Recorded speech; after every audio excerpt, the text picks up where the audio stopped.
For a number of people, genealogical research is a hobby.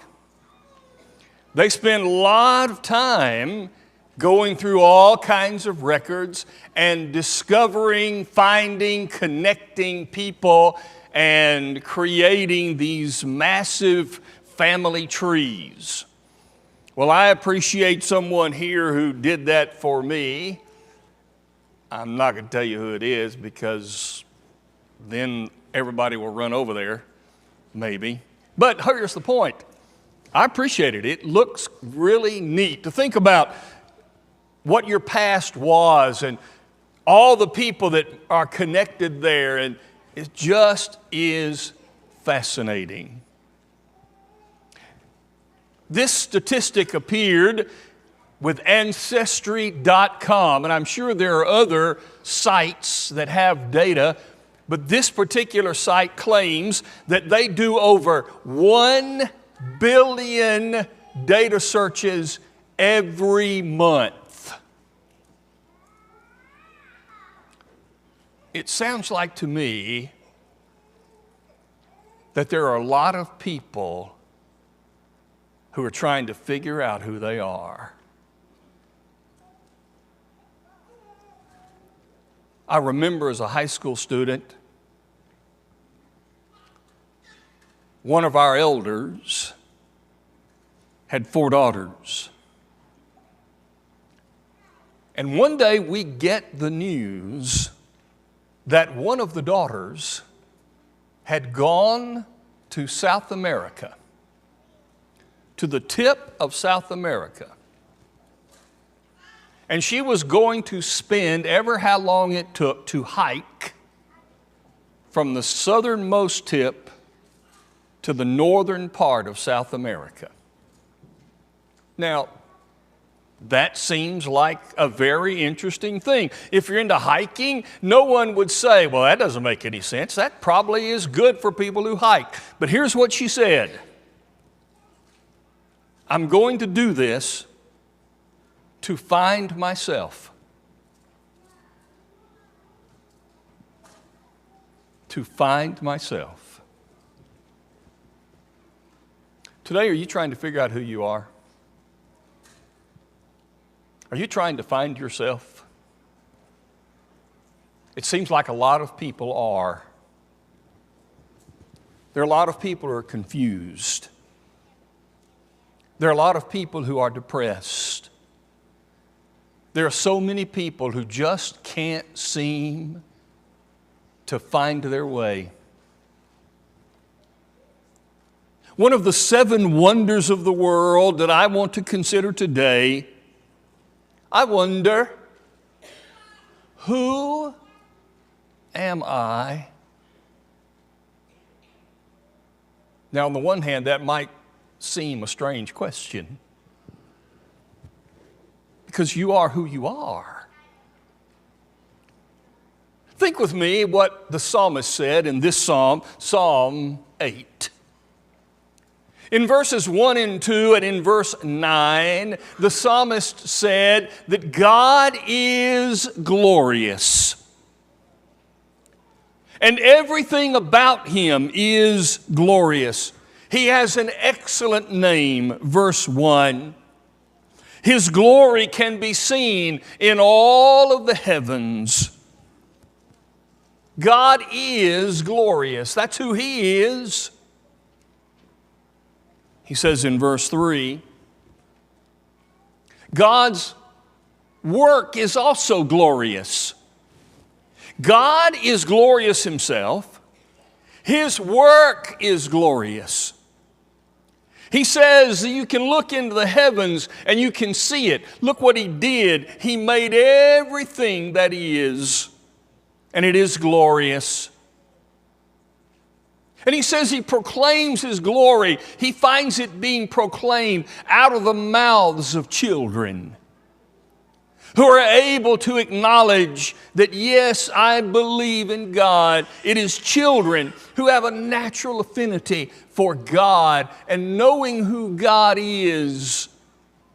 It's later in life when people begin to challenge the name of God. And in doing so, his enemies are frustrated because God is who he is. He says in verse 3, I think about the work of your fingers. I think about the moon and the stars. God is glorious. God's work is glorious. But what about man? The psalmist was standing maybe outside. Of course, you know, David wrote most of the Psalms, and he was a shepherd boy, and he would be outside, and he was a musician, and he's playing, and he's writing poems, and he's writing songs, and he's singing about everything that he sees. Maybe you have done what he did. I remember we used to have, in our youth group at church growing up, we used to have an event that every time there were going to be massive shooting stars, the youth group would go to this particular place that was very clear, and we would all just lie down on the ground and watch the shooting stars. Maybe you've done that. Imagine the psalmist. He's outside on a very clear and starry night. And he looks up at the heavens and he says, what is man that you are mindful of him? And the Son of Man that you visit him? I think the psalmist was looking at the vastness of the universe. I think he was seeing all of the greatness and all of the glory that was around him, and he thought, how can you care about us? What does he say? You made us a little bit lower than the angels, but you crowned us with glory and honor. You gave us dominion, verse 6, over the works of your hands. You put all things under our feet, all the animals and all the beasts and everyone, the birds and all that's in the sea. And Lord God, you gave us control over all of this. How do we deserve that? When I see the beauty and the wonder of your creation, how do we deserve that? I don't think David is trying to say that stars are better than people. The universe is better than mankind. But I think what he's saying is this, and this is where I think we have the biggest problem in the world today. He looked around and he saw everything that was. How pristine, how perfect, how everything works just the way God designed it to work. And he looked at himself, and he looked at mankind, the crowning point of God's creation, and he goes, but we're not perfect. We don't do what we're supposed to do. How could you give us this glory and honor when everything in your creation works spectacularly except us?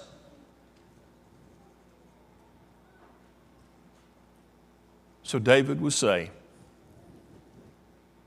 who who am I?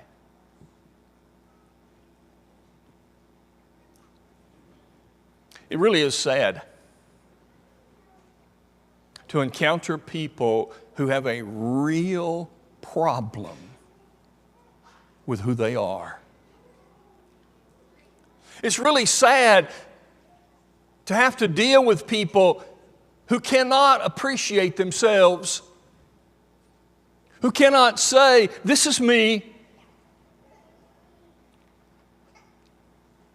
I want to give you some encouragement today. And I want to give you some challenge today as we answer this question, who am I? To do so, we have to go back to the beginning. And we have to let God answer the question for us. Number one, you are a created being.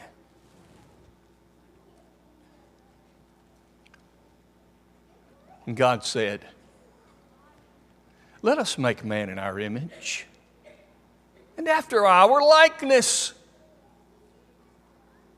Genesis 1:26. God made you.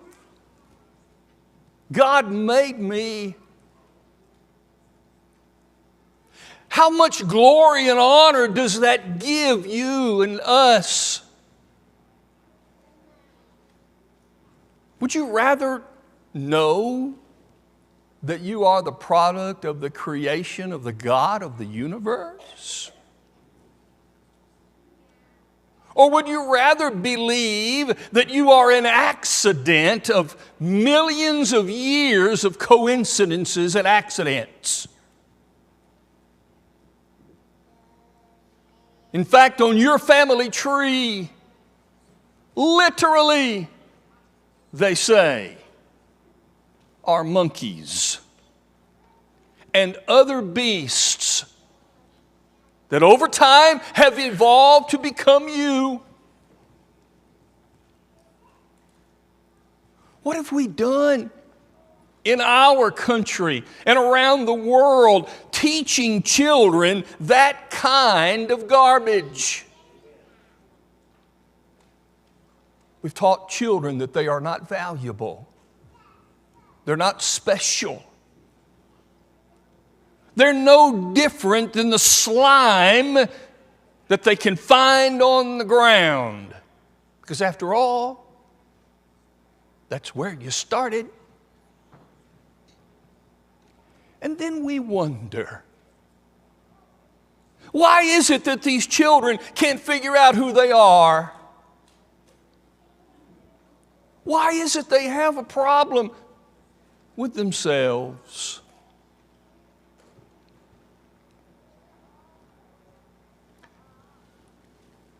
You're a created being. And that makes you special. Peter wrote in 1 Peter chapter 4 and in verse 10, as each one has received a gift. Today, you are a created being. You are you. Now, I have to say, I don't know if the God of the universe looked down and said, okay, this person I'm going to give to these people. I don't know. Or did God simply say, here is how this person is going to come into the world? And through the process that He designed, that's how we all get here. And even if God didn't specifically say, I'm going to make you a male and you a female, or I'm going to make you outgoing and I'm going to make you sit at home and love the dark. I'm going to give you high intelligence and I'm going to make you struggle. I can't see God doing that.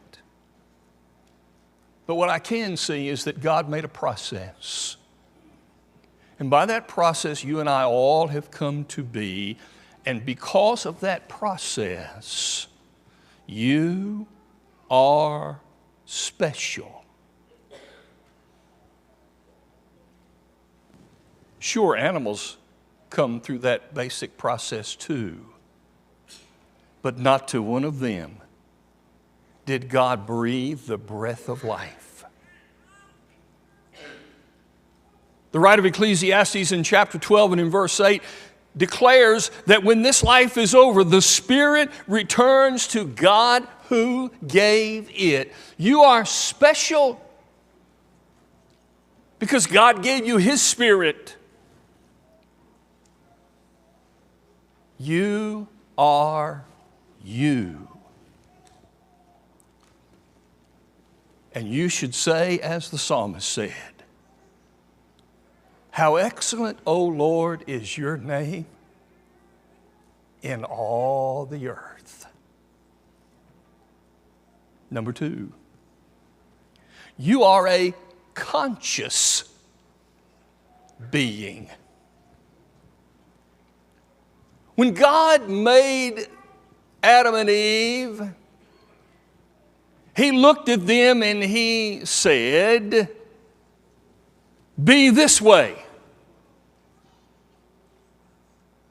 When He told them what to be, He was acknowledging that they have a consciousness to be able to be. You can think about it. You can decide it. You can commit to it.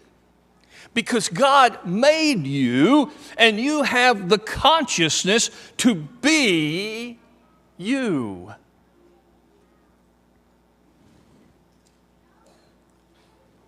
Peter would say also in 1 Peter 4,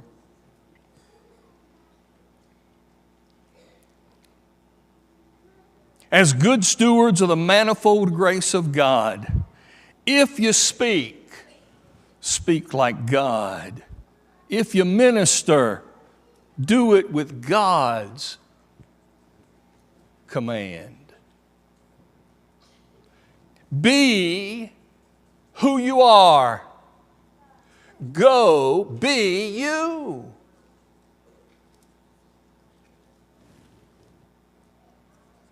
God made you special. And nobody else can be you. Nobody else can be the exact person that you are. Even identical twins are unique individually. Nobody can be an exact replication of you. And God, in creating you, gave you a consciousness to know who you are. And He says, now go be who you are. How excellent, O Lord, is your name in all the earth. Third, you are a controlled being. When He said to that first couple, you should have dominion over everything. And the psalmist said the same thing. You put us in charge. We are over all of these things. God made you a controlled individual, meaning you have responsibility.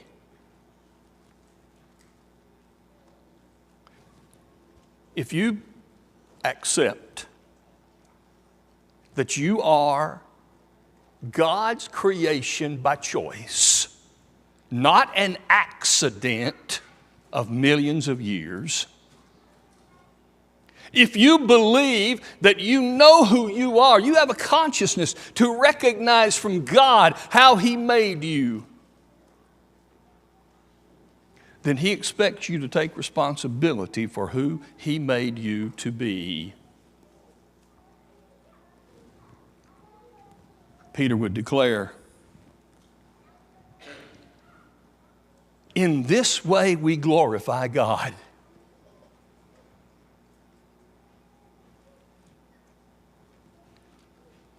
The person you are glorifies God by being the person you are. And sadly, people who try to change who they are, not change their habits, but change who they are dishonoring the God who made them. They are dishonoring the process that God put in place to make them. Instead of people spending so much time trying to figure out how to change who they are, who am I? I don't know who I am. Just look in the mirror and say, God made me, and I'm special. And I want everyone to know that I'm special. And I want you to treat me as special. And I want to treat you as special because that's my responsibility as a controlled individual before God. But number 4, you're also a convicted being. I'm sure that the psalmist, I believe, was saying, I failed. We've all failed. The rest of your creation functions just as you would have it do, but we failed. You're convicted. All have sinned and fall short of the glory of God. Every one of us have at times failed to be who we are. We failed to live up to the responsibilities that God has given us. We have failed.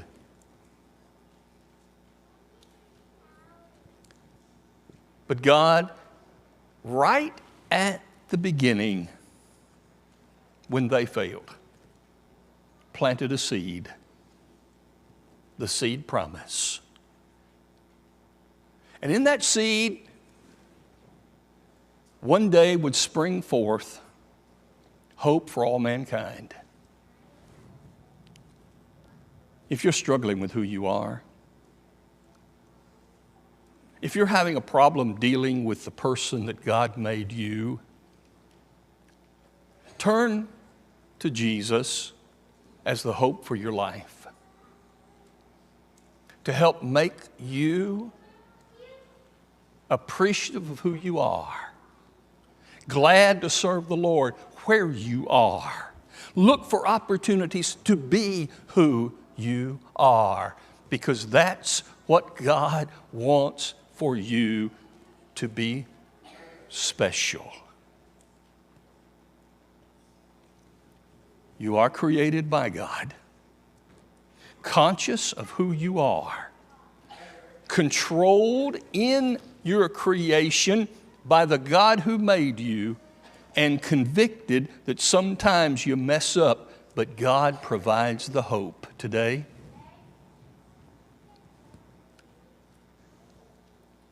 If we can sit and talk with you to give you peace and encouragement to be the special person that you are, I'd love to do it. Today, if you know you're outside of Jesus Christ, convicted as a sinner, needing that hope, you can be immersed into Jesus Christ, and that sin can be taken out of your life, and He makes you special again. If you're struggling as a child of God, your brothers and sisters want to help you. And we'll do it today if you'll come as we stand and sing.